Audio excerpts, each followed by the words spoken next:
அனைவருக்கும் வணக்கம். முதுகலை ஆசிரியர் தேர்வில் எஜுகேஷன் மெத்தடாலஜி தயார் செய்து கொண்டிருக்கின்ற அனைத்து மாணவர்களுக்கும் இந்த பதிவில் 5வது யூனிட்ல லேர்னிங் அண்ட் டீச்சிங் அப்படின்னு சொல்லக்கூடிய ஒரு யூனிட் கொடுத்துருக்காங்க. இந்த யூனிட்டை பொறுத்தளவு நம்மளுக்கு ஏற்கனவே இது பழைய சிலபஸ்லையுமே இந்த பகுதி கொடுக்கப்பட்டிருந்துச்சு. ஸோ லேர்னிங் அண்ட் டீச்சிங் அப்படின்றதுல லேர்னிங்னா என்ன, லேர்னிங் ஆனால் இதில் 2 பார்ட்டாக பிரித்து கொடுத்துருக்காங்க. அதாவது 4th யூனிட்ல கொஞ்சம் 5th யூனிட் அண்ட் 6th யூனிட்ல கொஞ்சம் அந்த லேர்னிங் அண்ட் லேர்னிங்கினுடைய ப்ராசஸ் எல்லாமே கொஞ்சம் பிரித்து கொடுத்துருக்காங்க. ஆனால் இந்த இடத்துல வரும்போது லேர்னிங்கினுடைய தியரிஸ் என்னென்ன தியரி, ட்ரைடென்ட் தியரி, கண்டிஷன்ஸ் ரெஸ்பான்சரி, ஸ்கின்னருடைய தியரி எல்லாமே இதில் கம்ப்ளீட்டாக கொடுத்துருக்காங்க. ஆனால் பட் இதில் முதன்மையாக பார்த்தோம் அப்படின்னா ஒரு 25% பழைய சிலபஸ் கொடுத்துருப்பாங்க. மேக்ஸிமம் 75% புது டாபிக் கொடுத்துருக்காங்க. பட் எல்லா டாப்பிக்குமே ஒரு இன்னோவேட்டிவ் டாபிக் அப்படின்னு தான் சொல்லலாம். எல்லாமே ஒரு புதுமையான டாபிக். ஒவ்வொரு கருத்துக்களையுமே படிக்கும்போது நம்மளுக்கு ஒரு ஆர்வம், நம்மளுக்கு ஒரு கியூரியாசிட்டி வரும். ஏன்னா ஒரு டீச்சருக்கு இதெல்லாம் தெரியணும். டீச்சிங்கோட மெத்தட் என்ன, டீச்சிங் மெத்தடை ஃபாலோ பண்ணக்கூடிய வெவ்வேறு ஆத்தர்ஸினுடைய அந்த முறைகள் என்ன அப்படின்னு சொல்லும்போது இந்த பாடம் ரொம்ப முக்கியமானது. ஏன்னா கற்றலோடு மிகவும் தொடர்புடைய பாடம். ஏன்னா 2 காம்பனன்ட் தான் கற்றல்ல இருக்குது. ஏன்னா கற்றல் என்பது ஒரு 2 வே கம்யூனிகேஷன் தான். ஆசிரியருக்கும் மாணவர்களுக்கு இடையில் நடக்கக்கூடிய ஒரு பாட பொருண்மை. அந்த பொருண்மையினுடைய அடைவுத்திறன் நோக்கிய ஒரு நோக்கத்தை அடிப்படையாக கொண்டுதான் இந்த கற்றல் என்பது இருக்கும். அப்ப லேர்னிங் அண்ட் டீச்சிங் அப்படின்னு லேர்னிங் அப்படின்றது யாரை குறிக்குது அப்படின்னா லேர்னரை குறிக்குது. லேர்னர் யாருன்னா இங்கே ஸ்டூடெண்ட். லேர்னர்ஸ் அப்படின்னா கற்றுக்கொள்பவர் அப்படின்னு நம்ம சொல்லலாம். அது ஸ்டூடெண்ட்டை குறிக்குது. டீச்சிங் அப்படின்றது இந்த காம்பனன்ட் எதை குறிக்குதுன்னா டீச்சரை குறிக்குது. இது டீச்சர் என்பவர் டீச்சிங் பண்ணக்கூடியவர், அவர் கற்பித்தல் பணியை செய்யக்கூடியவர் அப்படின்றது. ஸோ இந்த 2 தொடர்புடைய லேர்னர் தொடர்புடைய கான்செப்டும் இங்க கொடுத்துருக்காங்க. மெஜாரிட்டி டீச்சிங் தொடர்புடைய இன்னைக்கு இருக்கக்கூடிய மாடர்ன் டெக்னாலஜில என்ன மாதிரியான டீச்சிங்ஸ் எல்லாம் யூஸ் பண்றாங்க அந்த அடிப்படையில தான் இதுல நிறைய டாபிக் கொடுத்துருக்காங்க. ஸோ இந்த டாபிக்ல இன்னைக்கு மைக்ரோ டீச்சிங் அப்படின்ற ஒரு காம்பனண்ட்டை பத்தி தான் நம்ம பார்க்க போறோம். ஸோ இது இந்த டாபிக்ல ஒரு மிக முக்கியமான டாபிக் அப்படின்னு சொல்லுவாங்க. நீங்க பயிற்சி ஆசிரியர், அதாவது பிஎட் படிக்கும்போது, இப்ப நாங்க பிஎட் படிக்கும்போது பார்த்தோம்னா, நான் பிஎட் படிக்கும்போது இந்த மைக்ரோ டீச்சிங்க்கு இம்பார்ட்டன் கொடுப்பாங்க. அந்த மைக்ரோ டீச்சிங் தனியா ஒரு நோட் இருக்கும். அந்த நோட்ல மைக்ரோ டீச்சிங் என்ன காம்பனன்ட், என்ன திறனை பத்தி நம்ம டீச் பண்றோம் அப்படின்றத பத்தி அங்க நாங்க எழுதி சப்மிட் பண்ணுவோம். அதுக்கு தனி மார்க் இருக்கும். எங்களுக்கு ஒரு ப்ராக்டிக்கலே மைக்ரோ டீச்சிங் பண்ண சொல்லி ஒவ்வொரு டீச்சர்ஸும் எவால்வேட் பண்ணி அதுக்கு இன்டர்னல் மார்க் கொடுப்பாங்க. ஸோ இந்த மாதிரி ஒரு பகுதி தான் இது. மிக முக்கியமான பகுதி.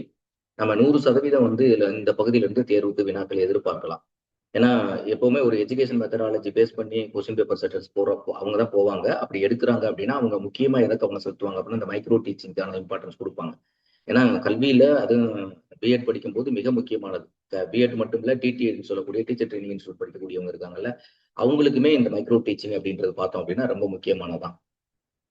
அப்ப இந்த மைக்ரோ டீச்சிங் அப்படின்னா என்ன அப்படின்னா, இப்ப நிறைய நீங்க யூடியூப்லயோ இல்ல நிறைய செய்திகளையோ நீங்க பார்த்திருக்கலாம். நுண்ணிலை கற்பித்தல் அப்படின்றது பார்க்கும்போது, அப்ப நுண்ணிலை அப்படின்னா இங்க மைக்ரோ அப்படின்னு ஒரு வார்த்தை இருக்கு. அதாவது இதை ஆங்கிலத்துல நேரடியா பொருள் கொண்டோம் அப்படின்னா மைக்ரோ டீச்சிங் அப்படின்னு நம்ம சொல்லலாம். அப்ப மைக்ரோ டீச்சிங் அப்படின்னா டீச்சிங் காம்பனன்ட், டீச்சரை பத்தி பேசுறது. மைக்ரோ அப்படின்றது என்னது அப்படின்னா நுண்ணிலை அப்படின்னு சொல்றோம். அப்ப மைக்ரோனா என்னது, எந்த வேர்டு டீச்சிங்க்கு முன்னாடி ப்ரிபிக்ஸ் எது வந்திருக்கு அப்படின்னா மைக்ரோ அப்படின்றது. மைக்ரோனா என்னது, சிறிய அப்படின்னு. அதே மாதிரி அப்ப சிறிய கற்பித்தல் ஒண்ணு இருந்தா அப்ப பெரிய கற்பித்தல் ஒண்ணு இருக்கா? கண்டிப்பா இருக்கு. ஏன்னா கல்வியினுடைய கற்பித்தல் முறைகளை 2 முறைகளை பத்தி சொல்றாங்க. இது தவிர மெத்தட் ஆஃப் டீச்சிங் நிறைய இருக்கு. அதை பத்தியான டாபிக்குமே உங்களுக்கு உள்ள கொடுத்துருக்காங்க. அப்ப நுண்ணிலை கற்பித்தல்னு ஒண்ணு இருந்தா அப்புறம் மேக்ரோ டீச்சிங் ஒண்ணு இருக்கணும்னு ஒன்று இருக்குல்ல. மேக்ரோனா என்னது, பெருநிலை கற்பித்தல் சொல்லுவாங்க. இது நுண்ணிலை கற்பித்தல் சொல்லுவாங்க. அப்ப பெருநிலை கற்பித்தல்னா என்ன, மேக்ரோ டீச்சிங் அப்படின்னா, ஏன்னா இந்த 2க்கும் உடைய அண்டர்ஸ்டாண்டிங்கே வேரியேஷனே வேற ஒண்ணுமே கிடையாது. ரொம்ப சிம்பிளா சொல்லிடுறேன். ஒட்டுமொத்த கான்செப்டுமே சொல்லக்கூடிய விஷயம் என்ன அப்படின்னா, பெருநிலை கற்பித்தலுக்கும் நுண்ணிலை கற்பித்தலுக்கும் உள்ள வித்தியாசமே இங்க 4 விஷயத்தை பத்தி பேசுவாங்க. ஒண்ணு வகுப்பறையினுடைய அளவு. அப்ப வகுப்பறையில் இருக்கக்கூடிய மாணவர்களுடைய எண்ணிக்கை. அடுத்து பாடப்பொருள். பாடப்பொருள் அளவு. பாடப்பொருளினுடைய அளவுனா எப்படி, பாடப்பொருளின் அளவு அதிகமா பயன்படுத்த போறோம், கம்மியா. பாடப்பொருளினுடைய நேரம், மாணவர்களுடைய எண்ணிக்கை, பாட கால அளவு, பாட அளவு. அதே மாதிரிக்கே வகுப்பறை என்றால் இந்த 4 பேஸ் பண்ணி தான் இந்த ஒட்டுமொத்த கான்செப்டுமே இருக்கும். அது மேக்ரோ டீச்சிங்கா இருந்தாலும் சரி, மைக்ரோ டீச்சிங்கா இருந்தாலும் சரி. அப்ப மேக்ரோனா பெரிய அர்த்தம். அப்ப இப்ப நார்மலா நீங்க வகுப்பறையில போய் இப்ப எக்ஸாம்ல பார்த்தோம் அப்படின்னா தமிழ்நாடு பொறுத்தளவு 35ல இருந்து 40 நிமிஷம் வரைக்கும் ஒரு பீரியட் செட் பண்ணிருப்பாங்க. நீங்க 8 பீரியட்ஸ் பாட வேலை நம்ம நடத்துறாங்க அப்படின்னா மேக்சிமம் 40 நிமிஷத்துக்கு போக மாட்டாங்க. அப்ப நீங்க அதிகமான கால அளவுக்கு இப்ப நம்ம நடத்தக்கூடியது, அதாவது வகுப்பறையில உங்களுக்கு 1st ஸ்டாண்டர்ட்ல இருந்து 12th ஸ்டாண்டர்ட் வரைக்கும் நடத்தக்கூடிய பாடம் அது வந்து மேக்ரோ டீச்சிங்ல வரும். அவங்களுடைய கால அளவு வந்து 35 நிமிஷத்துக்கு மேல 40 நிமிஷத்துக்கு மேல போயிடும் ஆக்சுவலா கால அளவு. ஆனா மைக்ரோ டீச்சிங் அப்படி கிடையாது. மைக்ரோ டீச்சிங்குடைய கால அளவு கம்மி. அங்க இருக்கக்கூடிய அந்த மாணவருடைய எண்ணிக்கை கம்மி. அதே மாதிரி பாட அளவு வந்து இப்ப டீச்சிங்கை பொறுத்தளவு வந்து ஒவ்வொரு பாடப்பொருளையுமே பல்வேறு திறன்களை அந்த மாணவர்கள் பெறுவாங்க. நீங்க பாடப்புத்தகத்துல இப்ப நியூ எடிஷன்லாம் பார்த்தோம் அப்படின்னா அதுல கொடுத்திருப்பாங்க. இந்த பாடப்பொருள் மூலமாக மாணவர்கள் தெரிந்து கொள்ளக்கூடிய திறன்கள் அப்படின்னு கொடுத்திருப்பாங்க. அந்த திறன்கள்லாம் என்ன ஸ்கில்ஸ். அப்போ ஒவ்வொரு பாடத்துக்கு ஏற்றாப்புல அது என்ன பாடம், தமிழ் மொழி பாடங்களா, இல்ல அறிவியல் புலமை பாடங்களா, இல்ல வந்து கலாச்சாரம் ஓரியன்டா, இல்ல ஆர்ட்ஸ் ஓரியன்டா, கலை ஓரியன்டல் பாடப்பிரிவுகளா அப்படின்னா ஒவ்வொரு பாடப்பொருளும் அந்த பாடப்பொருளை முடிச்சிருக்கும் போது அவங்களுக்கு ஒரு குறிப்பிட்ட திறன்களை அவங்க பெற்றிருக்கணும் அப்படின்றது. அப்போ ஆனா ஒரு பாடப்பொருளுக்குள்ள போகும்போது அது பல்வேறு வகையான திறன்கள் கிட்டத்தட்ட எனக்கு தெரிஞ்சு ஒரு அரௌண்டு 20ல இருந்து 25 ஸ்கில்ஸ் இருக்கு. இன்னைக்கு லேட்டஸ்டா பார்த்தோம்னா அது நிறைய திறன்களா சொல்றாங்க. எனக்கு தெரிஞ்சு நான் வந்து கிட்டத்தட்ட ஒரு 20 திறன்களை பத்தி நான் சொல்லுவேன் ஆக்சுவலா. ஒரு ஒரு பாடப்பொருளை பார்த்தோம் அப்படின்னா அந்த அந்த பாடப்பொருளின் தன்மைக்கு ஏத்தாப்புல அந்த திறன் வேறுபடும் அப்படின்றதான். அப்ப இதனுடைய அடிப்படையில தான் இன்றைக்கு நம்ம வந்து இதை வந்து நான் ஒரே பதிவுல நான் பார்க்க முடியாது. ஆனா மைக்ரோ டீச்சிங் அப்படின்னா நுண்ணிலை கற்பித்தல் அப்படின்னா நுண்ணியன்னா மிகச்சிறிய அப்படின்னு அர்த்தம் அப்படின்னு கொடுத்துட்டாங்க. ஏன்னா பாடப்பொருளுடைய அளவு, பாடத்தில் இருக்கக்கூடிய மாணவர்களுடைய எண்ணிக்கை, அதே மாதிரிக்கு வந்து அந்த பாடப்பொருளினுடைய அளவு, இந்த 3 விஷயம் தான் அதுல பேசப்படக்கூடிய ஒரு பொருளா அதுல இருக்குது. அப்ப இந்த நுண்ணிலை கற்பித்தல் பார்க்கும்போது இது சிறியதானே, அப்ப சிறுசா அப்படின்னா கிடையாது. ஒரு காம்ப்ரிஹென்சிவா எப்பவுமே ஒரு காம்படிட்டிவ் எக்ஸாமினேஷன் ப்ரிப்பேர் பண்ணக்கூடியவங்க ஒரு காம்ப்ரிஹென்சிவா ப்ரிப்பேர் பண்ணணும். ஒரு பாடப்பொருளை படிச்சு முடிக்கும் போது அந்த ஹெட்டிங்ல இருக்கக்கூடிய எல்லா கொஸ்டினுக்கும் நம்மளால விடையளிக்க முடியுமா? காம்ப்ரிஹென்சிவ் என்ன, விரிவான தகவல்களை தெரிந்து கொள்வது காம்ப்ரிஹென்சிவ் அப்படின்னு சொல்லுவாங்க. அப்ப விரிவான தகவல் நம்மளுக்கு தெரியப்படுதா அப்படின்னா நுண்ணிலை கற்பித்தலை பொறுத்தளவு வந்து நிறைய காம்பனன்ட் இருக்கு. அதை பத்தி நிறைய விஷயம் நம்ம தெரிஞ்சுக்க வேண்டியது. அவங்க சிலபஸ்லயே ரொம்ப தெளிவாகவே கொடுத்துட்டாங்க. ஒண்ணு வந்து காம்பனன்ட் கொடுக்குறாங்க, இன்னொன்னு பொருள் கொடுத்துருக்காங்க. ரெண்டுமே கொடுத்தாங்க. மீனிங் அண்ட் காம்பனன்ட் ரெண்டையுமே கொடுத்துட்டாங்க. அப்ப இந்த ரெண்டுக்கும் கேட்கப்படக்கூடிய வினாக்கள் வந்து இப்ப நார்மலா வந்து மைக்ரோ டீச்சிங் அப்படின்னா சிம்பிளா சொல்லிட்டு போயிடலாம். இதை பத்தி பேசுறதா, இதுல என்னென்ன சர்க்கிள் இதுக்கு அடுத்து இது வரும் அப்படின்ற அந்த சுழற்சியை சொல்லிட்டு நம்ம போயிடலாம். ஆனா இன்னைக்கு இருக்கக்கூடிய கொஸ்டின் பேப்பர் அப்படின்றது வந்து என்ன அப்படின்னா அவ்வளவு எளிமையா எல்லாம் கொஸ்டின் கேட்க மாட்டாங்க. இதே ஆரம்ப காலகட்டத்துல நுண்ணிலை கற்பித்தல் அப்படின்னா ஒரு 4 வார்த்தையில நுண்ணிலை கற்பித்தல்னா என்னன்னு அதுக்கு ஒரு டெஃபினேஷன் சொல்லிட்டு அதுல என்னென்ன காம்பனன்ட் இருக்கு அப்படின்னு சொல்லிட்டு அந்த காம்பனண்ட்டை பத்தி அதுல ஏதாவது ஒரு பாயிண்ட்டை மட்டும் நம்ம சொல்லிட்டு போயிடலாம். ஆனா அப்படி பண்ணிட்டு போறாங்க அப்படின்னா இந்த அது வந்து பழைய டயத்துல கொஸ்டின் பேப்பர் செட்டர்ஸ் வந்து நேரடியா கேட்பாங்க, அதனால ஓகே. பட் இப்போ வந்து அப்படி கிடையாது. இப்போ வந்து கொஸ்டின் வந்து அனாலிட்டிக்கல் ஓரியன்டட் கொஸ்டின்ஸ் நிறைய நம்மளுக்கு வருது. அப்ப அனாலிட்டிக்கல் ஓரியன்டட் கொஸ்டினை நீங்க அண்டர்ஸ்டாண்ட் பண்ணணும் அப்படின்னா காம்ப்ரிஹென்சிவா நீங்க தெரிஞ்சுக்கணும். அப்ப நுண்ணிலை கற்பித்தலை பொறுத்தளவு நான் ஒரு ஒரு வகுப்புலயே உங்களுக்கு எல்லாமே கவர் பண்ண முடியாது. ஏன்னா நான் ப்ரீவியஸ் ஒரு அப்லோடர் பண்ணும்போதே பார்த்தோம் அப்படின்னா அது வந்து நிறைய டைம் எடுக்குது. அப்ப இதை வந்து ஒரு 3 பதிவுகளாக நான் பதிவு செய்யலாம்னு இருக்கேன். அப்ப நுண்ணிலை கற்பித்தல் அப்படின்றத நீங்க முழுமையா அதுக்கு கேட்கப்படக்கூடிய எல்லா வினாக்களுக்கும் நீங்க விடையளிக்கணும் அப்படின்னா என்னுடைய கண்டினியூவா 3 வீடியோஸ் இது தொடர்ச்சியா நான் கொடுக்குறேன். அந்த 3 வீடியோவையும் நீங்க கம்ப்ளீட்டா பார்த்து ஒரு வரி கூட ஸ்கிப் பண்ணாம பார்த்திருந்தீங்க அப்படின்னா உங்களுக்கு எண்டிங்ல நீங்க மைக்ரோ டீச்சிங்கை பத்தியான ஒரு புரிதல், முழுமையான ஒரு புரிதல் உங்களுக்கு வந்திருக்கும். என்ன கேட்டாலும் விடையளிக்க முடியும் அப்படின்றது. ஒரு ஒரு மார்க் உங்களுக்கு கண்டிப்பா கிடைக்கும். ஏன்னா இது ஒரு முக்கியமான பகுதி. லேர்னிங் ஏன்னா லேர்னிங் அப்படின்னு பார்த்தோம்னா அது ப்ரீவியஸ் இயர்ல கேட்கப்பட்டதுல லேர்னிங்னா என்ன, லேர்னிங் தியரிஸ்னா என்ன, லேர்னிங் கர்வ்ஸ் என்ன, லேர்னிங் லாஸ் என்ன, அதெல்லாம் படிச்சிருப்போம். ஆனா மைக்ரோ டீச்சிங் வந்து இம்பார்ட்டன்ட் கொடுப்பாங்க கொஸ்டின் பேப்பர் செட்டர்ஸ். என்னை பொறுத்தவரை நான் 100% சொல்லுவேன். அப்போ உங்களுக்கு ஒரு மார்க் உறுதியா அதுல கிடைக்கும் கன்ஃபார்ம். ஓகே. இப்ப இதுல வந்து என்ன அப்படின்னா, இப்ப நீங்க இந்த சிலபஸ் பார்த்தோம் அப்படின்னா, நம்மளுக்கு வந்து 5வது யூனிட்ல வந்து லேர்னிங் அண்ட் டீச்சிங் அப்படின்றது தான் குடுத்துருக்காங்க. அதுல நான் இங்க போல்ட் பண்ணி பாத்துருக்கேன் பாருங்களேன். சோ இது பார்த்தோம் அப்படின்னா, இதுல ஃபர்ஸ்ட் பார்ட் மேல பார்த்தோம் அப்படின்னா, இது எல்லாமே மேல வந்து ப்ரீவியஸ் இயர்ல கேட்கப்பட்டதாப்பா குடுத்துருக்காங்க. அதுல புதுசா கொஞ்சோண்டு தான் ஆட் பண்ணியிருக்காங்க. அதாவது லேர்னிங் ப்ராசஸ், லேர்னிங் கேரக்டரிஸ்டிக்ஸ், அதே மாரிக்க வந்து ஃபேக்டர்ஸ் கான்ட்ரிபியூட்டிங் தி லேர்னிங். என்னென்ன ஃபேக்டர்ஸ் அதுலயுமே ப்ரீவியஸ் இயர்ல இன்டைரக்ட்டா இது இருந்துச்சு. Biological factor, psychological factor, socio economical factor, cultural factor அப்படின்றது. அடுத்து வந்து மெமரி, ரிமெம்பரிங் அண்ட் பர்கட்டிங் அப்படின்றதும் அங்கவும் நம்மளுக்கு மெமரி, ரிமெம்பரிங், பர்கட்டிங் இருந்துச்சு. அது மாதிரி லேர்னிங் கர்வ் இருக்குது. கற்றல் வளைகோடு அப்படின்னு சொல்லக்கூடிய கிராஃபிக்கல் கற்றலுடைய அளவை குறிக்கக்கூடிய ஒரு வந்து வளைகோடு வந்து நம்ம இங்க படிச்சோம். அதே மாதிரிக்க வந்து இந்த இது வந்து புதுசானது. என்னதுன்னா பிஹேவியரிசம், அதே மாதிரிக்க வந்து காக்னிட்டிவிசம். ஆக்சுவலா இது வந்து பிஎட் படிக்கும்போது படிச்சிருப்பாங்க. ஆனா அப்ப நம்மளுக்கு குடுக்கல. ஆனா அடுத்து பார்த்தோம்னா தியரிஸ் ஆஃப் லேர்னிங்ல பார்த்தோம் அப்படின்னா, ட்ரையல் அண்ட் எரர் தியரி தாண்டேக்கனுடையது. அப்புறம் கிளாசிக்கல் கண்டிஷனிங் தியரி அப்படின்னு சொல்லுவாங்க. இது முயன்று தவறி கற்றல் கோட்பாடு. அது மாதிரி கிளாசிக்கல் கண்டிஷனிங் தியரி அப்படின்னு சொல்லக்கூடியது பாவ்லோவினுடைய அந்த ஒரு சோதனை வச்சு நாயை வச்சு பண்ணியிருப்பாரு. தாண்டேக் வந்து குரங்கு வச்சு பண்ணியிருப்பாரு. ஆப்பரண்ட் கண்டிஷன் ஸ்கின்னருடைய இது. இது வந்து இன்ஸ்ட்ருமெண்டல் கண்டிஷனிங் நம்ம சொல்லுவாங்க. அப்புறம் இன்சைட்ஃபுல் லேர்னிங் தியரியில் பார்த்தோன்னா இந்த இவருடைய தியரி மிக முக்கியமான ஒரு தியரி, இன்சைட்ஃபுல் லேர்னிங் தியரின்னு சொல்லுவாங்க. அதே மாதிரி கெஸ்டால்ன்ற வார்த்தைக்கு ஹோல் அப்படின்றது ப்ரீவியஸ் இயர்ல கேட்டிருப்பாங்க. கெஸ்டால்ன்ற வார்த்தைக்கு என்ன மீனிங் அப்படின்னா ஹோல் அப்படின்னு அர்த்தம். அதே மாதிரி இதுல வந்து ஒவ்வொரு ஆதர்ஸ் என்ன சொல்றாங்க, எஜுகேஷனல் இம்ப்ளிகேஷன் என்ன, அந்த குறிப்பிட்ட இப்பெல்லாம் வந்து குறிப்பிட்ட அதாவது இந்த தியரிஸ் ஆஃப் லேர்னிங்ல எல்லாம் என்ன விலங்கு பயன்படுத்துறாங்க, என்ன எந்த மாதிரிக்கான அதுக்கு வந்து உணவு கொடுக்குறாங்க, அந்த மாதிரிலாம் கொஸ்டின் இப்ப கேட்கறதுக்கான வாய்ப்பு கிடையாது. இந்த தியரிய நீங்க எஜுகேஷன்ல எப்படி அப்ளை பண்ண போறீங்க, ஏன்னா அப்ளை பண்ண போறீங்கன்ற அடிப்படையில தான் கொஸ்டின் கேட்பாங்க. அப்ப எஜுகேஷனல் அப்ளிகேஷன்ஸ் வந்து தெரிஞ்சிருந்தாவே இந்த தியரி யாரு சொன்னாங்க அப்படின்றதெல்லாம் இப்ப கேட்கறதுக்கான சான்ஸ் வந்து 10% தான். ஆனா 90% என்ன அப்படின்னா, அதாவது வினாக்களை வந்து வெவ்வேறு வகையா பிரிப்பாங்க. ஈஸியா ரீகால் பண்ணி ஆன்சர் பண்ணக்கூடிய அந்த சிம்பிள் வினாக்கள்னு இருக்கக்கூடிய வினாக்கள்ல உங்களுக்கு இந்த பகுதி கேட்கலாம். ஆனா இந்த பாடத்துல வரணும்னு தேவையில்லை. அப்புறம் காம்ப்ளிகேஷன் வினாஸ் உள்ள போகும். காம்ப்ளிகேஷனா இருக்கக்கூடிய வினாக்கள் அனலைஸ் பண்ணி போடுற மாதிரி ஆன்சர்லாம் பின்னாடி வரும் ஆக்சுவலா. அப்ப இது இந்த பேவ்லோ, ஆப்பரண்ட் கண்டிஷன் இதெல்லாம் வந்து அப்ளிகேஷன் ஓரியன்டா தெரிஞ்சு வச்சுட்டு போங்க நீங்க படிக்கும்போது.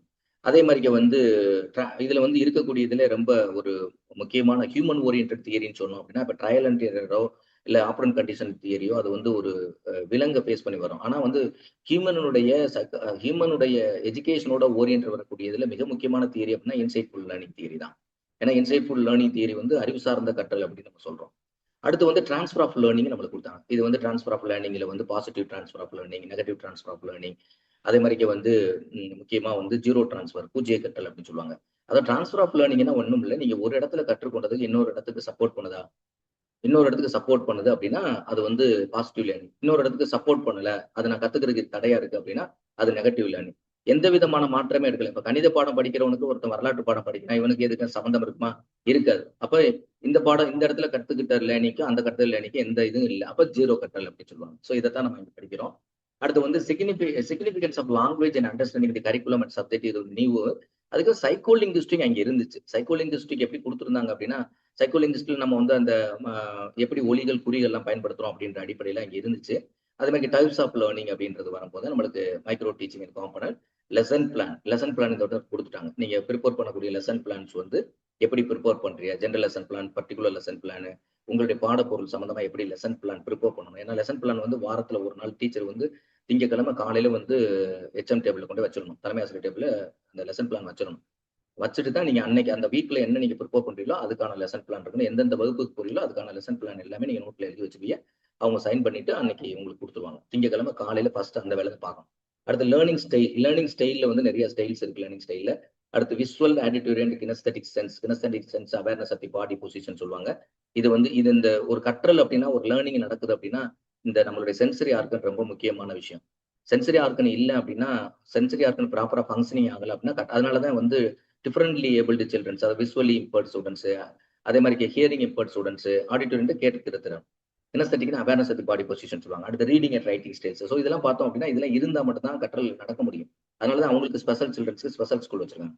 So based education, method of teaching பாருங்க. மெத்தட் ஆஃப் டீச்சிங்ல பார்த்தோன்னா நம்ம ஏற்கனவே வந்து மைக்ரோ டீச்சிங் அப்படின்னு ஒரு டைப்ஸ் ஆஃப் லேர்னிங்ல வந்தோம். அதே மாதிரி மேக்ரோ மெத்தட் ஆஃப் டீச்சிங் அப்படின்னு பார்த்தோன்னா inductive, deductive, analytical, reason, heuristic and project இதெல்லாம் ரொம்ப முக்கியமான டாபிக் எக்ஸாம்ல கேட்கக்கூடிய வினாக்கள். அடுத்த model of teaching and concept attainment, then advanced organisers, enquiry teaching. Enquiry teaching தான் இப்போ லேட்டஸ்ட் வந்து என்கொயரி டீச்சிங் தான். கிரிட்டிக்கல் தான். வினா எழுப்பி வினா மூலமாக, ஏன்னா என்கொயரி அப்படின்னாவே என்னது, அந்த காலத்துல வந்து பிலாசபிக்கல் கான்செப்ட் எல்லாமே என்கொயரி, ஏன் என்ற கேள்வி கேட்டு கேட்டு கேட்டு கேட்டு அதுக்கு பதிலத்தை எழுதி போடுறது. இது வந்து ஒருத்தனுக்கு வந்து இன்டெலிஜென்ஸ் இருக்கு அப்படின்னா நீ சொன்னோடனே புரியும் போது அதுக்கு ஒரு கொஸ்டின் கேட்பாங்க. அப்புறம் அடுத்து அதுக்கு போகுதுன்னு சொல்லணும். அதுக்கு ஏதாவது கேட்டாலும் பதில் சொல்லணும். இப்படி வந்து ஒரு என்கொயரி அப்படின்னு நம்ம சொல்லலாம். அப்புறம் டீச்சருடைய ஆட்ரிபியூட்ஸ் எப்படி இருக்கு, அவங்களுடைய ஆட்ரிபியூட்ஸ் எப்படி இருக்குன்றத, அப்புறம் டீச்சர் வந்து இது எல்லாமே டீச்சர் ஓரியன்ட் இருக்கக்கூடியதான் நிறைய கான்செப்ட். லேர்னர்ஸை விட இங்க பார்த்தோன்னா லேர்னிங் ப்ராசஸ், லேர்னிங் கேரக்டரிஸ்டிக்ஸ், அடுத்து வந்து ஃபேக்டர்ஸ் ஆஃப் லேர்னிங். இது எல்லாமே என்னது, இது வரைக்கும் லேர்னிங்கை பத்தி தான் கொடுத்துருக்காங்க. மற்றது எல்லாமே பாருங்க லேர்னிங் தியரிஸ் இந்த பாட்டுல வரும். இதெல்லாம் டீச்சிங் சம்பந்தப்பட்ட ஒரு காம்பனண்ட் பத்தி பேசுறாங்க. ஸோ அதுல தான் நான் இப்போ போல்டு பண்ணியிருக்கேன். மைக்ரோ டீச்சிங்ல என்ன கொடுத்துருக்காங்க, 2 விஷயம் கொடுத்துருக்காங்க. ஒன்னு மைக்ரோ டீச்சிங்குடைய ஸ்கில்ஸ் என்ன இருக்கு அப்படின்றத கேட்கறாங்க. அப்ப ஸ்கில்ஸ் அப்படின்னா குறைந்தபட்சம் நீங்க வந்து ஒரு 20 திறன்களையாவது தெரிஞ்சு வச்சுட்டு போகணும். என்னென்ன திறன்கள்லாம் இருக்கு, இந்த திறன்களை நம்ம எப்படி டீச் பண்ணலாம் அப்படின்னா. அப்ப ஸ்கில்ஸ்னா என்னென்ன ஸ்கில் இருக்குன்னு ஹெட்டிங் படிச்சு போறது இல்ல. அந்த ஸ்கில்லை எப்படி கேட்பாங்க கொஸ்டின்ல அப்படின்னு நம்ம போகணும். அடுத்து அதனுடைய காம்பனன்ட், எத்தனை காம்பனன்ட் இருக்கு அப்படின்றத பத்தி பேசணும். ஸோ இதுதான் ஒரு விரிவான பாடப்பொருள். அப்ப இதுல என்னென்னலாம் படிக்கணும் ஒரு காம்ப்ரிஹென்சிவா நீங்க வந்து எக்ஸாமுக்கு ப்ரிப்பேர் பண்ணக்கூடியவங்க நீங்க ஓனா ப்ரிப்பேர் பண்ணிட்டு இருந்தா கூட இந்த தலைப்புகள் எல்லாம் நீங்க வந்து தயாரா ஆனா மட்டும்தான் இந்த 2 பகுதியிலையும் உங்களுக்கு ஆன்சர் பண்ண முடியும். சரியா? ஒண்ணு வந்து நுண்ணிலை கற்பித்தலுடைய பொருள். நுண்ணிலை கற்பித்தல்னா என்ன அப்படின்றது அதனுடைய பொருள் புரியணும். அதனுடைய மீனிங் தெரிஞ்சிருக்கணும். அடுத்து வந்து கற்பித்தல் முறைகள்ல 2 வகைப்படும். அது ஒண்ணு மேக்ரோ டீச்சிங், இன்னும் மைக்ரோ டீச்சிங். ஏன் macro teaching and micro teaching குடுக்குறோம் அப்படின்னா, மைக்ரோ டீச்சிங் தான் நமக்கு சிலபஸ்ல குடுத்துருக்காங்க. அப்ப மேக்ரோ டீச்சிங் இதுக்கு என்ன வித்தியாசம்னா, அப்ப மைக்ரோ டீச்சிங்க நம்ம நல்லா அண்டர்ஸ்டாண்ட் பண்ணிக்க முடியும். ஒருவேளை இத 2யும் ரிலவன்ட் பண்ணி மேக்ரோ டீச்சிங், மைக்ரோ டீச்சிங்கான டிஃபரன்சியேஷன பேஸ் பண்ணி ஏதாவது ஒரு கொஸ்டின் கேட்கறாங்க அப்படின்னா, அத இன்டைரக்ட் கொஸ்டினா கூட கேட்கலாம். அப்படி கேட்டா நம்ம ஆன்சர் பண்றதுக்காக சொல்றேன். அடுத்து நுண்ணியல் கற்பித்தல் அப்படின்னா என்ன? அதனுடைய பேஸ் என்ன? நம்ம அங்க மீனிங் பார்த்தோம். இங்க வந்து அதனுடைய இன்ட்ரோடக்ஷன். நுண்ணிலை கற்பித்தல்னா ஆக்சுவலா என்ன அப்படின்றத பத்தி பார்க்கிறோம். அடுத்து நுண்ணிலை கற்பித்தலுடைய வரையறைகள், டெஃபினிஷன். இப்ப நிறைய ஆத்தர்ஸ் வந்து என்ன படிப்பாங்க, சைக்காலஜிஸ்ட் வந்து, எஜுகேஷனிஸ்ட் வந்து இந்த நுண்ணிலை கற்பித்தல் அப்படின்றது டிஃபரெண்ட் அவங்களுடைய குடுத்திருப்பாங்க. அத பத்தி தான் நம்ம இங்க பார்க்கிறோம். அடுத்து அளவிடப்பட்ட கற்பித்தல் அப்படின்னு சொல்லிட்டு, அளவிடப்பட்ட கற்பித்தல வந்து கால அளவும், நேர அளவு, அதாவது பாடப்பொருளினுடைய மாணவர்களுடைய எண்ணிக்கை. அளவிடப்பட்ட கற்பித்தல் அப்படின்னா என்ன அர்த்தம்னா, இந்த இடத்துல அதுல ஒரு 5 இம்பார்ட்டன்ட் கான்செப்ட பத்தி வந்து ஆலன் சொல்லுவாரு. முக்கியமா ஆலன், ராய் 2 பேருமே சொல்லுவாங்க. இந்த 5 கான்செப்டையும் இல்ல ஆலனும் சொல்லுவாரு, ராய் அப்படின்ற ஒருத்தர் 2 பேருமே சேர்ந்து கம்பைன்டா சொல்லுவாங்க இத. அப்ப இந்த நுண்ணிலை அளவிடப்பட்ட கற்பித்தல்ல 2 விஷயம் தான் மேக்ஸிமம். ஒண்ணு வந்து பாட அளவு, மாணவர்களுடைய எண்ணிக்கை. கால அளவு, மாணவர்களுடைய எண்ணிக்கை அப்படின்னு நம்ம பார்ப்போம். அதுல 5 கான்செப்ட்ல எந்த முக்கியத்துவம் குடுக்கணும் அப்படின்றத பத்தி பேசுவாங்க. அடுத்து நுண்ணிலை கற்பித்தல் உள்ள நிலைகள் அப்படின்னு பார்த்தோம் அப்படின்னா, இதுல வந்து மொத்தம் வந்து 3 ஸ்டேஜஸ் இருக்கு. 3 நிலைகள் இருக்குன்னா, அந்த 3 நிலைகள் என்ன அப்படின்றத நம்ம விரிவா பின்னாடி பார்ப்போம். அப்புறம் நுண்ணிலை கற்பித்தல் உள்ள படிகள் அப்படின்னா, இதுல வந்து மொத்தம் வந்து 9 ஸ்டேஜஸ் இருக்கு. ஈச் ஸ்டேஜஸ்னுடைய ரோல் என்ன? எப்படி அத நம்ம இது பண்ணணும் அப்படின்றத பத்தி நான் சொல்றேன். அதுக்கடுத்து பார்த்தோம் அப்படின்னா, நுண்ணிலை கற்பித்தலினுடைய திறன்கள், அதாவது நுண்ணிலை கற்பித்தலுடைய சைக்கிள். அதாவது நுண்ணிலை கற்பித்தலுடைய சுழற்சி அப்படின்னு சொல்லுவாங்க.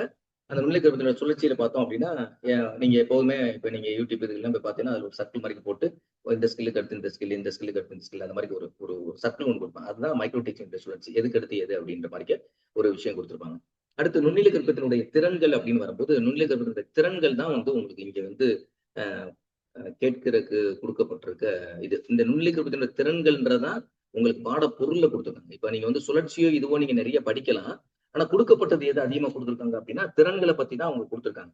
சோ திறன்கள நீங்க பார்த்தீங்க அப்படின்னா, கிட்டத்தட்ட 20 வகையான திறன்கள் வந்து அதுல இருக்குது. ஒண்ணு வந்து கற்பித்தலுடைய இலக்குகளுக்கான எழுதுதல் திறன் அப்படின்னு சொல்லுவாங்க.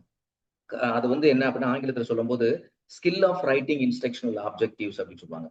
அதே மாரி பார்த்தோம் அப்படின்னா, பாடப்பொருள் தர்க்க ரீதியாக அமைத்தல். தர்க்க ரீதி அப்படின்னா பிலாசபிக்கல் ஓரியன்டா. Setting the in content. கான்டென்ட்ட வந்து நம்ம வந்து மீறக்கூடாது அப்படின்ற மாரி குடுத்திருப்பாங்க. அடுத்து பார்த்தோம் அப்படின்னா, ஆயத்த நிலை தோற்றுவித்தல் அப்படின்னு சொல்லுவாங்க. ஆயத்த நிலை தோற்றுவித்தல் அப்படின்னா, creating the set for introducing the lesson. லெசன எப்படி இன்ட்ரோடியூஸ் பண்ண போறோம் நம்ம அப்படின்றது. அடுத்து வந்து அதாவது கிரியேட்டிங் தி செட் அப்படின்னா, அத நம்ம செட் பண்றோம். அடுத்து வந்து பாடம் துவங்குதல்னு ஒரு பொருள் ஒரு வந்து திறன் இருக்கு. அது வந்து இன்ட்ரோடக்ஷன் தி லெசன் அப்படின்னு சொல்லுவாங்க. அடுத்து பார்த்தா கேள்விகளை அமைத்தல், ஸ்ட்ரக்சரிங் தி கொஸ்டின்ஸ் அது அப்படின்ற ஒரு பார்ட் இருக்கு. அதோட திறன். அப்புறம் சரளமாக கேள்விகளை கேட்கும் திறன், skill of fluency in questioning questioning அப்படின்னு சொல்லக்கூடியது. அப்புறம் கிளர் வினா திறன் அப்படின்னு சொல்லிட்டு நம்ம பார்த்தோம்னா, இப்ப வந்து அத கிளர் வினா திறன்னா அவங்கள அவங்கள வந்து இன்டியூஸ் பண்ணி அவங்க ஏதாவது ப்ராப்ளம் அதாவது அவங்களுடைய ஆன்சர் வந்து அவங்கள வந்து அதாவது அறிவினா அறியாவினா அப்படின்னு நீங்க படிச்சிருப்பீங்க. அறிவினான்னா அறிந்து கொண்டு அது தெரிகிறது அப்படின்னு சொல்லுவாங்க. அறியாவினா இது வந்து கிளறு வகை வினா அப்படின்னு சொல்லுவாங்க. கிளறு வினா அப்படின்னு சொல்லுவாங்க. அந்த மாணவர்களை தூண்டி அவங்ககிட்ட இருந்து அந்த ஆன்சரை வர வைக்கிறது அப்படின்னு சொல்லுவாங்க. அப்புறம் விளக்குதல் திறன். அப்புறம் தான் எக்ஸ்பிளனேஷனுக்கு போறோம். ஸ்கில்ல வந்து எந்த ஸ்கில்ல சொல்ல போறோமோ அதை பத்தியான எக்ஸ்பிளனேஷன் கொடுக்க போறோம். அப்புறம் உதாரணங்களோட எடுத்துக்காட்டுதல் அப்படின்னா skill of illustrations with examples அப்படின்ற திறன். அடுத்து வந்து உபகரணங்களை பயன்படுத்தல், யூசிங் தி டீச்சிங் எய்ட்ஸ். எப்படி டீச்சிங் எய்ட்ஸ் நம்ம இங்க யூஸ் பண்ண போறோம், டீச்சிங் உபகரணங்களை யூஸ் பண்ண போறோம். தூண்டல் மாறுபாடு திறன் அப்படின்னு சொல்லுவாங்க. ஸ்கில் ஆஃப் சிமுலேஷன் வேரியேஷன் அப்படின்னு சொல்லக்கூடியது, ஸ்டிமுலஸ் வேரியேஷன்ஸ். அடுத்து வந்து வலுவூட்டுதல் திறன் அப்படின்னு சொல்லினா ஸ்கில் ஆஃப் ரீஇன்போர்ஸ்மெண்ட். எப்படி அவங்களை பாசிட்டிவ் ரீஇன்போர்ஸ்மெண்ட் பண்ண போறோமா. பொதுவாகவே கற்றல் வந்து பாசிட்டிவ் ரீஇன்போர்ஸ்மெண்ட் தான். Negative reinforcement it's like of motivation அப்படின்னு சொல்லலாம். அவங்களுக்கு ரிவார்டு பனிஷ்மெண்ட் எல்லாம் கொடுக்க பத்திலாம் அதெல்லாம் வந்து இந்த இந்த டைப்ல தான் ஆக்சுவலா வரும் ஆக்சுவலா. அடுத்து வந்து பாட வேகம், பேஸ் ஆஃப் தி பேசிங்னா இந்த இடத்துல வேகம், பேஸ்னா வேகம், pace of the lesson, lesson எவ்வளவு வேகத்துல போறோம் அப்படின்றது. அப்புறம் மாணவர்களுடைய ஈடுபாட்டை தூண்டப்படக்கூடிய திறன் அப்படின்னு சொல்லுவாங்க. இந்த இடத்துல மாணவர்கள் மோட்டிவேஷனை தூண்டும். இதெல்லாம் வந்து இந்த இந்த திறன்கள் எல்லாமே ஒரே டீச்சிங்குள்ள இருக்கு. கரும்பலகையை பயன்படுத்துற எவ்வளவு வந்து skill of using the blackboard. இப்ப பிளாக் போர்டு இல்ல, இப்போ ஒயிட் போர்டு யூஸ் பண்றோம். சரியா? நம்ம கம்ப்யூட்டர்ல யூஸ் பண்ணும்போது ஆன்லைன் டீச்சிங்ல வந்து ஒயிட் போர்டு யூஸ் பண்றோம். அப்புறம் பாடப்பொருள் முடித்தல், அச்சீவிங் தி க்ளோஸ் எப்படி முடிக்கிறோம் அந்த பாடப்பொருளை கடைசியா கன்க்ளூடட் எப்படி முடிக்கிறோம் அப்படின்றது. அப்புறம் அதுக்கடுத்து வந்து skill of giving the assignment அப்படின்னு பார்த்தோம் அப்படின்னா வீட்டு பாடத்திற்கு அவங்களுக்கு வந்து வீட்டு பாட பயிற்சிக்கு அந்த இது என்ன கொடுக்கணும் அப்படின்னு வீட்டு பயிற்சிக்கு என்ன வீட்டு பாடம் எழுதிட்டு வான்னு சொல்றோம்னா அது என்ன அப்படின்ற அவங்க சொல்லணும். அப்புறம் மாணவர்களுடைய அடைவுகளை மதிப்பீடு செய்தல் அப்படின்னு சொல்லுவாங்க. அதாவது எவாலுவேட்டிங் தி பீப்புள். இந்த இடத்துல பீப்புள் அப்படின்னா மாணவர்களை பற்றி பேசுறது. பீப்புள் அப்படின்றது PUPLIC பீப்புள் அப்படின்றது அதனுடைய ப்ராக்ரஸ். அப்புறம் மாணவர்களுடைய இடர்பாடுகளை கண்டெடுத்து இந்த இடத்துல வந்து என்ன பண்ணா உங்களுக்கு ஏதாவது diagnosing the people learning difficulties and taking the remedial measures. So இந்த இடத்துல ஏதாவது அந்த வீக்னஸ் இருக்கு அப்படின்னா அதை கண்டுபிடிச்சா உங்களுக்கு டீச்சிங் கொடுக்குறேன்னு சொல்லுவாங்க. அடுத்து வகுப்பறை மேலாண்மை.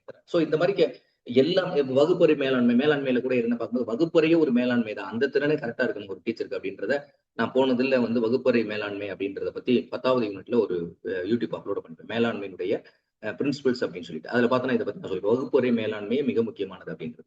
இந்த ஒவ்வொரு திறன்கள் என்ன அப்படின்றத பத்தி நம்ம விரிவாக அடுத்த பதிவில் நம்ம பார்ப்போம். அடுத்து பார்த்தோம் அப்படின்னா 9 ஸ்டேஜ் நுண்ணிலை கருத்துனா அப்புறம் நுண்ணிலை கருத்து திறன்கள் பார்த்தாச்சு. ஸோ இணைப்பு பாடம் முடிச்சாச்சு, கன்க்ளூட் ஆயாச்சு. அப்போ வந்து ரெண்டையுமே கன்க்ளூட் பண்ணும்போது எல்லா திறன்களையும் இணைச்சு ஒரு கன்க்ளூடா வந்து மாணவர்களுக்கு வந்து இன்ஃபர்மேஷன்ஸ் கொடுக்கணும். அது வந்து இணைப்பு திறன், லிங்கிங் லெசன்ஸ் அப்படின்னு சொல்லுவாங்க. ஸோ இதை பத்தி தான் இது எல்லாமே காம்ப்ரிஹென்சிவா படிச்சா மட்டும்தான் உங்களால என்ன பண்ண முடியும். இந்த நுண்ணிலை கற்பது ஏதோ ஒரு பகுதியை மட்டும் ஏதோ ஒரு சுழற்சியை மட்டும் படிச்சுட்டு இல்லை ஒரு மீனிங் மட்டும் படிச்சுட்டு போனோம் அப்படின்னா அது வந்து படிச்சுட்டு போகலாம்.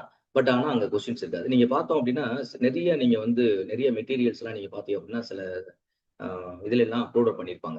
இந்த மெட்டீரியல்ஸ் நீங்க எடுத்து பாத்தீங்க அப்படின்னா சும்மா மேல் போக்க லைட்டா சொல்லியிருப்பாங்களே தவிர அது உள்ள டெப்தா போயிருக்க மாட்டாங்க. நீங்க மேல் போக்க படிச்சுட்டு போய் இந்த காலகட்டத்துல சைக்காலஜில நீங்க ஆன்சர் பண்ண முடியாது.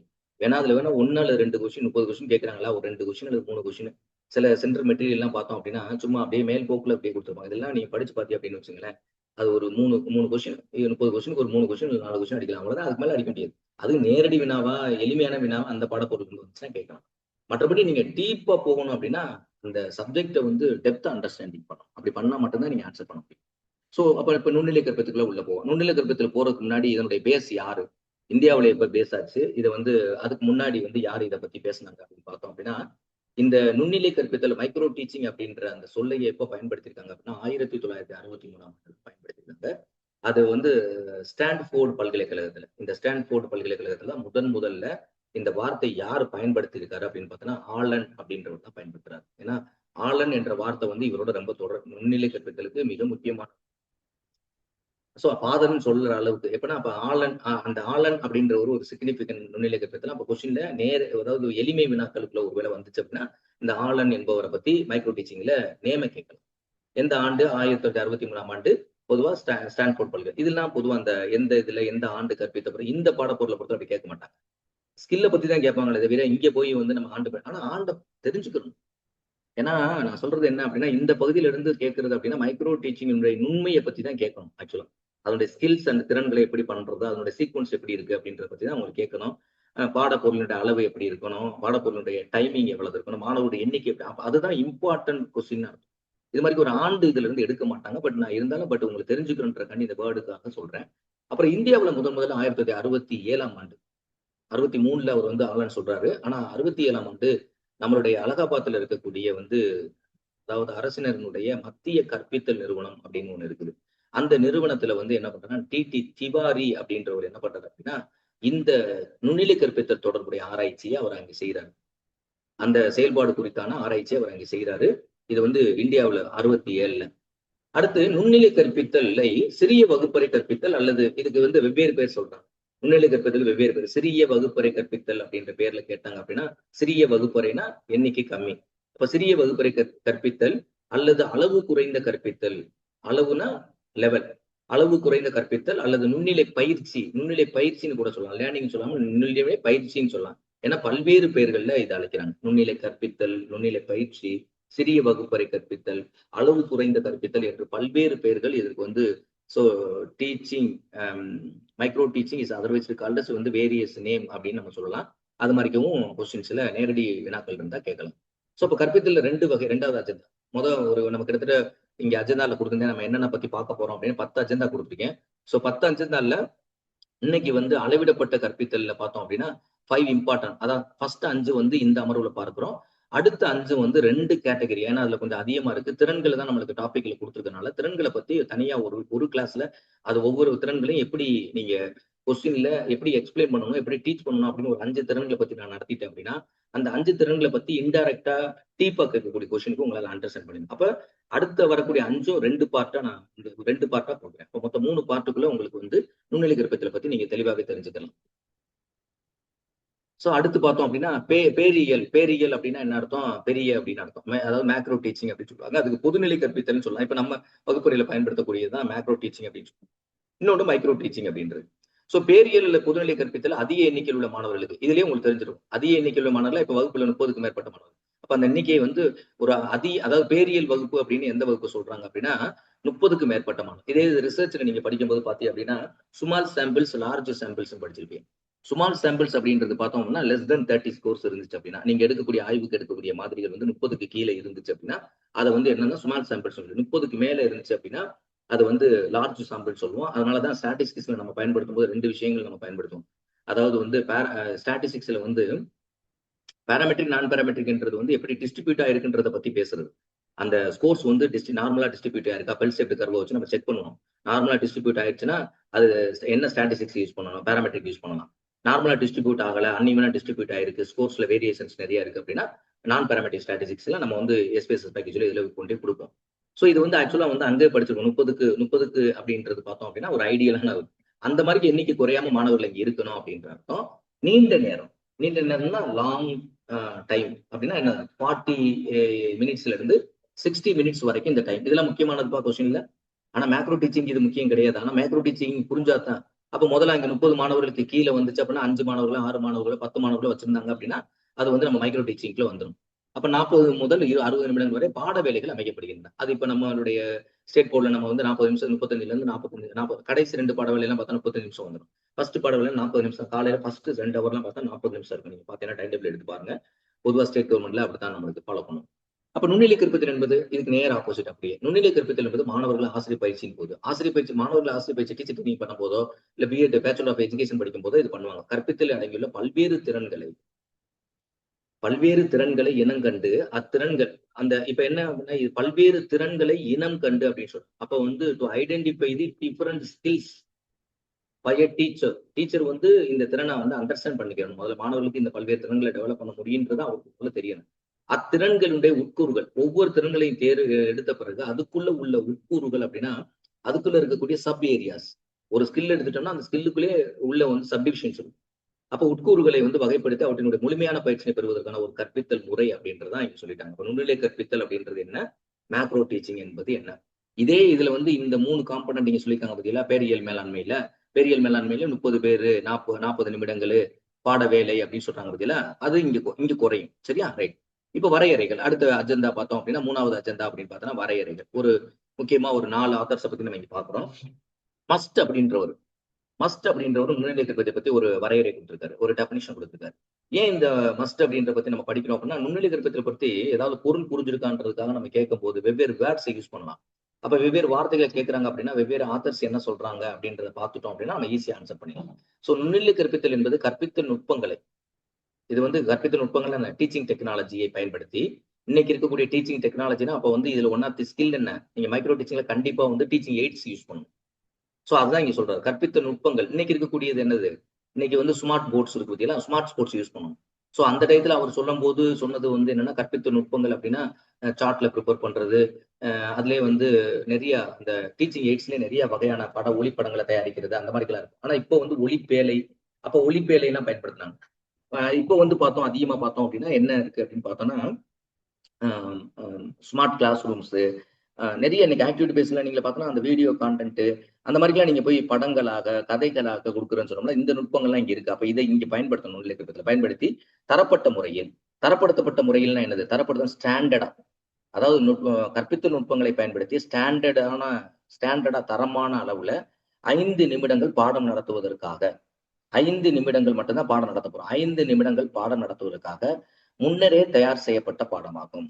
அப்ப நுண்ணிலை கற்பித்தல் என்பது என்ன இவர் விளக்கம் சொல்றாரு அப்படின்னா மஸ்ட் என்பவர் கற்பித்தல் நுட்பங்களை டீச்சிங் டெக்னாலஜியை பயன்படுத்தி தரப்படுத்தப்பட்ட முறையில 5 நிமிடம் ஸ்டாண்டர்டா 5 நிமிடங்களுக்கு பாடம் நடத்துவதற்காக முன்னரே தயார் செய்யப்பட்ட ஒரு பாடம், ஒரு லெசன் அப்படின்னு வச்சுங்க. ஒரு பாடம்னா என்னது, ஒரு லெசன் அதுதான். சோ அப்ப முன்னாடி தயார் பண்ண வகுப்பறையில் சிறிய குழுக்களாக மாணவர்களை பிரிக்கப்படுவார். அப்ப இங்க குழு என்னாச்சு, சிறுசாச்சு. அங்க பெரிய குழுவா இருந்துச்சு மேக்ரோ டீச்சிங்ல. சிறிய குழுக்களாக மாணவர்கள் பிரிக்கப்படுவார்கள். நுண்ணிலை பாடப்பதிவு பேழை. நுண்ணிலை பாடப்பதிவு பேழை மூலம் அதுல வந்து நுண்ணிலை பாடப்பதிவுல இருக்கக்கூடிய அந்த பேழை இருக்கு பார்த்தீங்களா, அதன் மூலமாக என்ன தங்களுடைய தரத்தை அறிந்து கொள்ள சந்தர்ப்பம். அதன் மூலமாக அவரு எவ்வளவு ஸ்டாண்டர்டா நடத்துறாரு, அந்த அவர் தயாரிக்கக்கூடிய பாடப்பதிவை பார்த்தோம் அப்படின்னாவே, அந்த பாடப்பதிவு எப்படி தயார் பண்ணியிருக்காரு அப்படின்றத வச்சுக்கிட்டே அவரை வந்து எந்த ஸ்டாண்டர்ட்ல இருக்கிறாரு எப்படி அப்படின்றத நம்மளால கண்டுபிடிக்க முடியும். சரியா? அடுத்து பார்த்தோம் அப்படின்னா, அடுத்து மிக முக்கியமான ஒரு 2 ஆதர்ஸ் என்னன்றாங்கன்னா, நம்மளுக்கு ஆலன் அப்படின்றவனுடைய முழு பேர் என்ன அப்படின்னா, அவர் தான் முதல் 63ல நம்மளுக்கு அந்த வேர்ட, அதாவது நுண்ணிலை கற்பித்தல்ன்ற வேர்டையே அவர் தான் ஃபர்ஸ்ட் சொல்றாரு. அவருடைய முழு பேர் அப்படின்னா, இந்த இடத்துல தெளிவா கொடுத்திருக்கேன். டிவைட் ஆலன் அப்படின்றது அவருடைய முழு பேர்.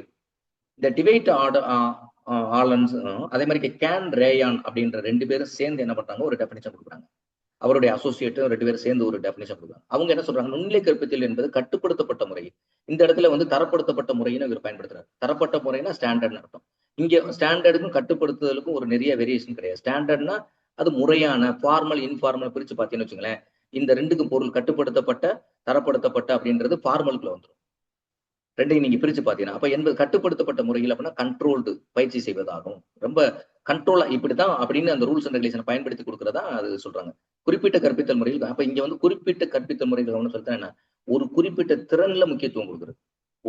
ஒரு திறனுக்கு அங்க முக்கியத்துவம் கொடுக்குறது அப்படின்னா, குறிப்பிட்ட திறன்னா இந்த இடத்துல குறிப்பிட்ட கற்பித்தல்னா குறிப்பிட்ட திறனுக்கு முக்கியத்துவம் செலுத்துவது அப்படின்ற அர்த்தத்துல சொல்றாரு. சோ கவனம் செலுத்த உதவுவதாகும். அது மாதிரி வெவ்வேறு திறன்களை வெவ்வேறு 5 நிமிஷம் அப்படியே டீச் பண்ணிட்டே போகணும் அப்படின்ற மாதிரி.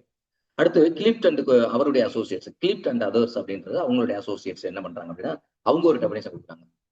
நுண்ணிலை கற்பித்தல் என்பது செயல்முறை கற்பித்தல் ஆகும்.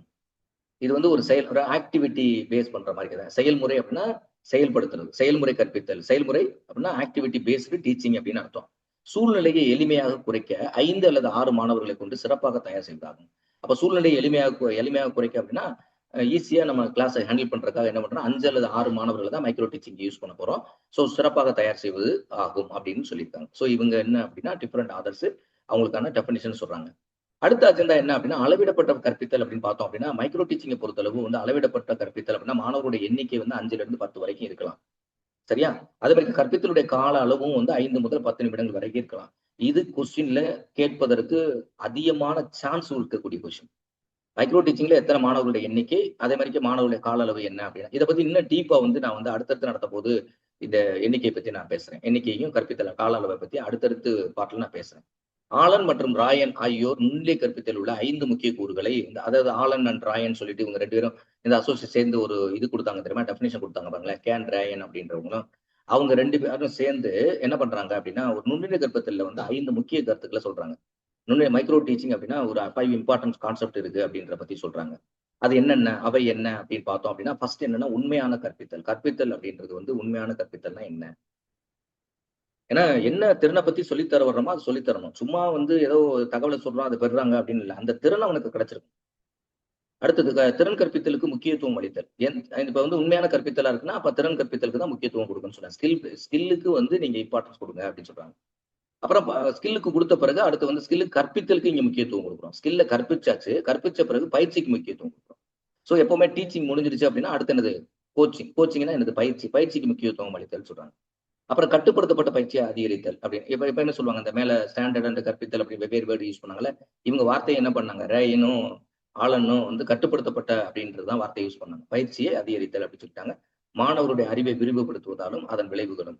அப்ப மாணவருடைய அறிவை வந்து விரிவுபடுத்துவதும் அதன் விளைவுகளும் என்ன அப்படின்ற இந்த 5 காம்பனண்ட பத்தி அவங்க பேசுறாங்க. அதுல என்ன அப்படின்னு பார்த்தோம்னா, ஃபர்ஸ்ட் உண்மையான கற்பித்தல் அப்படின்னா என்ன சொல்றாங்க அப்படின்னா, நல்லா கவனிங்க, நான் முதல்ல வாசிச்சுறேன், அதனுடைய மீனிங் சொல்றேன் பாருங்க. நுண்ணிலை கற்பித்தல் வகுப்பறையில் காணப்படக்கூடிய சிக்கல்களை குறைக்கிறது. அப்போ வகுப்பறை அளவு, பாட அளவு, நேரம் போன்றவற்றையும் குறைக்கிறது. 2 விஷயத்த சொல்லிட்டாங்க. உண்மையான கற்பித்தல் அப்படின்னா முதல்ல வந்து வகுப்பறை ஆசிரியர்களுக்கு வந்து நிறைய சிக்கல்கள் இருக்கும். சிக்கல்கள் அப்படின்னா ப்ராப்ளம். இத ப்ராப்ளத்தை சால்வ் பண்றதுக்காக கேஸ் ஸ்டடி அப்படின்னு ஒரு சொல்லுவாங்க. தனியார் ஆய்வு அப்படின்னு சொல்லுவாங்க. வகுப்பு அறையில் தினந்தோறும் ஆசிரியர் சந்திக்கக்கூடிய பிரச்சனைகளுக்கு அதுலயே கூட ஆய்வுல வரும்போது பார்த்தோம் அப்படின்னா அதுக்கு ஆக்ஷன் ரிசர்ச் சொல்லுவாங்க. ஆக்ஷன் ரிசர்ச் அப்படின்னு சொல்லுவாங்க. இந்த ஆக்ஷன் ரிசர்ச் அப்படின்னா தமிழ்ல செயல் ஆராய்ச்சி தமிழ்ல. இதுவும் டீச்சிங்ல ரொம்ப முக்கியமானது. அதுவும் பிரைமரி டீச்சிங் எல்லாம் பார்த்தோம்னா டீச்சர் ட்ரைனிங் படிக்கிறவங்களுக்கு இதை பத்தி அதிகமா சொல்லியிருப்பாங்க. இந்த டீச்சிங்கை பத்தி. அப்ப இது வந்து ஒரு செயல் ஆராய்ச்சின்னு சொல்ற மாதிரி. அப்போ ஒவ்வொரு நாளும் வகுப்பறையில ஆசிரியர் கற்பிக்கக்கூடிய அந்த சிக்கல்கள் இருக்கும் வகுப்பறையில. கம்யூனிகேஷன். ஏன்னா நான் குடுக்குறத வந்து சிக்கல்னா என்ன? நான் வந்து என்ன சொல்லிக் குடுக்குறேனோ, அத அவங்களுக்கு கொண்டு போய் சேர்க்கணும். அப்ப சேர்க்கறதுல வந்து என் பக்கம் பிரச்சனை இருக்கா? மாணவர் பக்கம் பிரச்சனை இருக்கா? இல்ல அந்த சூழ்நிலை என்விரான்மென்ட்ல பிரச்சனை இருக்கா? அப்படின்றத எனக்கு தெரியணும். அப்ப நுண்ணிலை கற்பித்தல வகுப்பறையில காணக்கூடிய என்னென்ன சிக்கல்லாம் இருக்கோ அதெல்லாம் குறைக்கிறோம். 2வது பாட அளவ குறைக்க போறோம். பாட வகுப்பறை அளவ குறைக்க போறோம். வகுப்பறை அளவுன்னா, வகுப்பறைய குறைக்கிறது கிடையாது. வகுப்பறையில் உள்ள மாணவருடைய எண்ணிக்கை குறைக்கிறதுன்னு அர்த்தம். அதுக்காக வகுப்பறை அளவு அப்படின்றது இதுக்கு முன்னாடி ஒரு வார்த்தை இடத்துல சொன்னேன். அப்ப வகுப்பறை அளவுன்னா வகுப்பறை சிறுசா கட்டுறதா அப்படி கிடையாது. வகுப்பறையினுடைய அளவு அது அப்படியே தான் இருக்கும். வகுப்பறையின் அளவு மீன்ஸ் அதுல உள்ள அமர்ந்திருக்கக்கூடிய கற்றுக்கொள்பவர்களுடைய அதாவது மாணவருடைய எண்ணிக்கை அப்படின்னாலும் பாட அளவு, நேரம். இந்த 3 தான் முக்கியமானது. போன்றவற்றை குறைக்கிறது அப்படின்னு. இதான் உண்மையான கற்பித்தல்னு சொல்லித்தரார் அவர். அடுத்து திறன் கற்பித்தல். இப்ப சொல்லுவாங்கல்ல, அதாவது வந்து அதிகமா இப்ப நம்ம வந்து டீச்சர்ஸ் ஸ்டூடண்ட்ஸ் ரேஷியோ அப்படின்னா 30:1 அப்படின்ற ஒரு ரேஷியோ நம்ம பின்பற்றோம்ல. ஆர்டிஇ படி பார்த்தோம் அப்படின்னா, அதே மாதிரிக்கே தான் இது வந்து.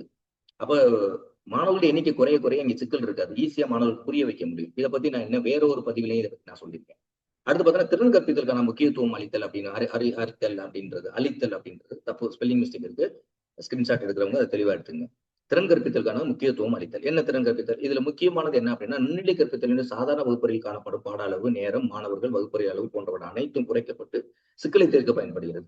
அப்ப சிக்கலை தீர்க்கன்னா, இங்க முக்கியமா திறன்களை டீச் பண்றது அப்படின்றது. திறன்களுக்கானதான் இந்த இது கொடுத்திருக்காங்க. அடுத்து வந்து பயிற்சிக்கு முக்கியத்துவம் அளித்தல் அப்படின்றது. நுண்ணிலை கற்பித்தல் பயிற்சி ஆசிரியருக்கு நல்ல பயிற்சி அளிக்கப்படுகிறது. முதல்ல ஆசிரியருக்கு நல்ல பயிற்சி அளிக்கிறாங்க. ஏன்னா நுண்ணிலை கற்பித்தல் நல்ல பயிற்சி பெற்று வரக்கூடிய ஆசிரியர்கள் வந்து வகுப்பறையை வந்து சிறப்பா பிஎட் முடிச்சுட்டு வந்து அவங்க ஆசிரியர் பணிக்கு வரும்போது அந்த எந்த பிரைமரியா இருந்தாலும் சரி, அப்பர் பிரைமரியா இருந்தாலும் சரி, இல்ல வந்து செகண்டரி எஜுகேஷனா இருந்தாலும் சரி, ஹையர் செகண்டரி எஜுகேஷனா இருந்தாலும் அவங்க பாடத்தை நல்லா எடுப்பாங்க அப்படின்ற அடிப்படையில தான் அவங்களுக்கு இந்த பயிற்சி கொடுத்து அனுப்புறாங்க. ஒரு குறிப்பிட்ட திறனில் முழு முழு திறன் அளவு பெறுகிறார்கள். இந்த மைக்ரோ டீச்சிங் மூலமாக அவங்களுக்கு டீச் பண்ணும்போது ஒவ்வொரு திறன்களையும் அவங்க முழுமையாக வந்து திறன் பெறாங்க. சோ இந்த இடத்துல நான் தொடக்கத்துல சொல்லும்போது கூட பயிற்சி அப்படின்னா மாணவர்கள் பயிற்சி அளிப்பது அப்படின்ற அடிப்படையில் சொன்னேன். அப்படி கிடையாது. இது ஆசிரியர்கள் வந்து தன்னை வலுப்படுத்திக் கொள்வதற்காக கொடுக்கிறது அப்படின்றதா. முழு திறன் பெறுகின்றாங்க. இதெல்லாம் கற்பித்தல் பாடப்பொருள் சம்பந்தப்பட்டதா. அப்ப கற்பித்தலுக்கு தேவையான பொருட்களை தயாரிக்கவும், விரிவுரையாற்றவும், அந்த பொருட்களை தயாரிக்கிறது, டீச்சிங் எய்ட்ஸ் ப்ரிப்பரேஷன் பண்றது, அதை பத்தி விரிவா அவங்களுக்கு விளக்குறது அப்படின்ற அடிப்படையில தான் இந்த பயிற்சிக்கு முக்கியத்துவம் அப்படின்றது. அடுத்து கட்டுப்படுத்தப்பட்ட பயிற்சியை அதிகரித்தல் அப்படின்னு பார்த்தா நுண்ணிலை கற்பித்தலில் இந்த செயல் நடைபெறுகிறது அப்படின்னு சொல்றாங்க. மாணவர்களை ஸ்பெல்லிங் தப்பா இருக்கு. மாணவர்களை திறமையாக கையாள பயன்படுகிறது. மாணவர்களை திறமையாக கையாள பயன்படுகிறது. கட்டுப்படுத்த பயிற்சினா மாணவர்களை வந்து ஸ்கில்ஃபுல்லா ஹேண்டில் பண்ணணும். சோ நுண்ணிலை கற்பித்தலின் மூலம் கட்டுப்படுத்தப்பட்ட பயிற்சி நன்முறையில் பின்பற்றப்படுகிறது. சோ அதாவது கட்டுப்படுத்தப்பட்ட பயிற்சி அப்படின்னா திறன்களை பத்தி ரொம்ப இன்ட்ரெஸ்டிங்கா டீச்சிங் எய்டோட ஒரு வகுப்பறையில ஒரு ஆசிரியர் கற்பிக்கிறாரு அப்படின்னா கண்டிப்பா அங்க மாணவனுடைய ஈடுபாடு இருக்கும் என்ற அடிப்படையில தான் இந்த வார்த்தையை கட்டுப்படுத்தப்பட்ட வார்த்தையை அப்படியே பயன்படுத்துறாங்க. அடுத்து லாஸ்ட் மாணவர்களுடைய அறிவை விரிவுபடுத்தலும் அதன் விளைவுகளும் அப்படின்னு பார்த்தோம்னா நுண்ணிலை கற்பித்தலும் மாணவர்களுடைய அறிவுத்திறனை விரிவுபடுத்தவும் மேம்படுத்தவும் பயன்படுத்துது. சோ அவங்கள மேம்படுத்தணும் அப்படின்றதான் அறிவுத்திறனை மேம்படுத்தணும், விரிவுபடுத்தணும். விரிவுபடுத்தினா காம்ப்ரிஹென்சிவ் அப்படின்னு சொல்றது. சோ ஒலிப்பேழை வசதிகளை பயன்படுத்தி மாணவர்களுக்கு பாடம் நடத்தப்படுகிறது. ஒலிப்பேழை அப்படின்னா இப்ப லிங்குஸ்டிக் எல்லாம் பார்த்தோம் அப்படின்னா அந்த லிசன் பண்ற மாதிரி இருக்கும். லிங்குஸ்டிக் லேபாரட்டரிஸ் இருக்கு. அதே மாதிரி தமிழ் இங்கிலீஷ் லேபாரட்டரிஸ் எல்லாம் இருக்குது. நீங்க ஹையர் செகண்டரி ஸ்கூல்ல ஒர்க் பண்ண போறீங்க அப்படின்னா அங்க பார்த்தோன்னா அந்த மாதிரி லிங்குஸ்டிக் லேப்னு ஒன்று இருக்கும். இப்ப லிங்குஸ்டிக் லேப் அங்க இருக்கோ இல்லையோ சின்ன ஒரு இது மாதிரி வச்சிருப்பாங்க. அதுல இருந்து காதல் எடுத்து மாட்டி குழந்தைக்கு கேட்பாங்க. அது லிங்குஸ்டிக் அந்த ப்ரொனன்சியேஷன் இதெல்லாம் சொல்லி தர மாதிரி இருக்கக்கூடியது. ஆனா ஹையர் எஜுகேஷன்ல இந்த லிங்குஸ்டிக் லேபாரட்டரிஸ் இருக்குது. எல்லா கல்லூரியிலுமே ஆங்கிலத்துறை எங்க இருக்கோ அங்க இருக்குது. தமிழ் துறைக்கு தனியா வந்து இது வரைக்கும் லிங்குஸ்டிக் லேபாரட்டரிஸ் பொதுவா ஹையர் எஜுகேஷன் நான் பார்க்கல. ஒருவேளை இருக்கலாம். எனக்கு தெரியாம இருக்கலாம். எனக்கு தெரியல என்னுடைய பார்வையில. அதன் மூலம் தனது கற்றலை மேம்படுத்தவும் உதவுகிறது. அப்ப அந்த மூலமா கற்றலை மேம்படுத்த உடனுக்குடன் பின்னூட்டம் அளிக்கிறது ஆசிரியர் திறம்பட கற்பித்தலுக்கு உதவுகிறது. சோ உடனுக்குடனே இங்க ஃபீட்பேக் நம்ம பெறதுனால உடனே ஆசிரியர் வந்து அவருடைய பாடத்தை வந்து திறமையா கற்பதற்கு இது யூஸ் ஆகுது அப்படின்ற அடிப்படையில தான் சொல்லியிருக்காங்க. சோ இந்த அளவுல நான் இன்றைய பதிவை நிறைவு செய்து கொள்கிறேன். இதனுடைய தொடர்ச்சியான பதிவுகள் அதாவது இதோட கேட்டுட்டோம் நம்மளுக்கு முடிஞ்சிருச்சு மைக்ரோ டீச்சிங் பத்தி சொல்லிட்டாங்கன்னு நினைக்க கூடாது. ஏன்னா நான் தொடக்கத்திலேயே இன்ட்ரோடக்ஷன் சொல்லிட்டேன். என்னுடைய நான் என்ன பொறுமையில் நடத்த போறேன் இதனுடைய தொடர்ச்சி இருக்கு அப்படின்றது. எல்லாருமே என்ன இவ்வளவு படிச்சுட்டு அப்ப இதை பத்தி நிறைய கருத்து சொல்ல இருக்கு என்ன நிறைய இருக்குல்ல அப்படின்னு சொல்லிட்டு நம்ம தவறா நினைச்சுக்க கூடாது. சோ இதனுடைய தொடர்ச்சியை பதிவுக்கூடிய அடுத்தடுத்த 2 பதிவுகள்ல நீங்க தொடர்ச்சி வீடியோ பாருங்க. உங்களால வந்து இதுல வந்து அதிகமான கேட்கப்படக்கூடிய எல்லா வினாக்களுக்கும் உங்களால விடையளிக்க முடியும் என்று கூறி அனைவருக்கும் மீண்டும் தேர்வில் வெற்றி பெறுவதற்கான வாழ்த்துக்களை தெரிவித்துக் கொண்டு இந்த பதிவை நிறைவு செய்து கொள்கிறேன். நன்றி, வணக்கம்.